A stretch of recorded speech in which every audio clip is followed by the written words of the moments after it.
Henri Sourou-Toti Vodouno, vous êtes géographe physicien, vous êtes enseignant-chercheur, mais vous intervenez dans cette émission en tant que climatologue environnementaliste. Nous avions constaté dans ce puits, pendant le mois d'août, que le taux de nitrate était à 140 mg par litre.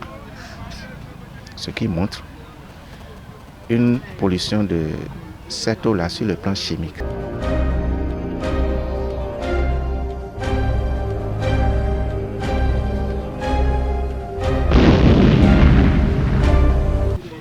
Pour ce qui est de la qualité bactériologique, tous les indicateurs sont au rouge. Les coliformes totaux, les Sericea coli, l'entérocoque fécal, tout ce qui est indicateur de pollution bactériologique de l'eau depuis, tout est au rouge. Quand nous avions fait les analyses, normalement, les directives de l'OMS et les normes béninois recommandent 0 normes par unité de colonie, au fait, format colonie. Mais nous avions retrouvé jusqu'à 500 à 600, d'accord, nombre, format, unité, colonie dans l'eau qu'on a échantillonnée à Rwenzori. Ça veut dire quoi? Que la nappe phréatique à Rwenzori connaît ce qu'on appelle une contamination fécale, une pollution d'origine fécale. Ça vient d'où? Vous avez vu, on est sur les tas d'immondices. C'est parce qu'on est dans la journée, sinon, quand vous prenez le crépuscule ou très tôt le matin, vous venez ici, vous allez voir plein de gens sont en train de déféquer dans la nature, en fait.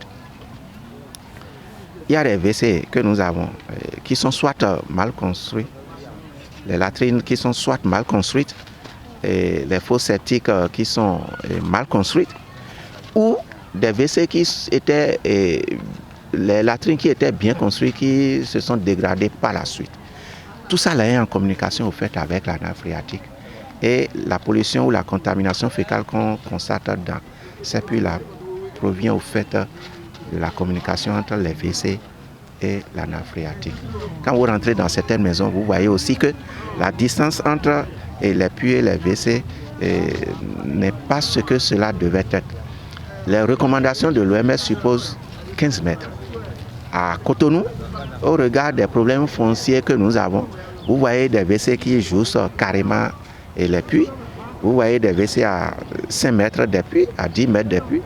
Ce qui est sûr, c'est qu'à Cotonou, la distance entre les latrines et les puits n'est pas du tout respectée.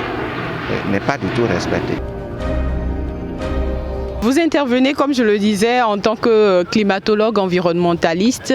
Un mot sur l'impact du climat dans des conditions aussi insalubres que celle-ci. À Cotonou, nous sommes dans le domaine du climat subéquatorial.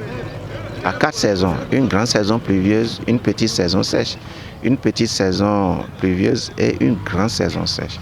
Ça veut dire, naturellement, Cotonou est dans un contexte climatique qui subit des variations à l'échelle annuelle.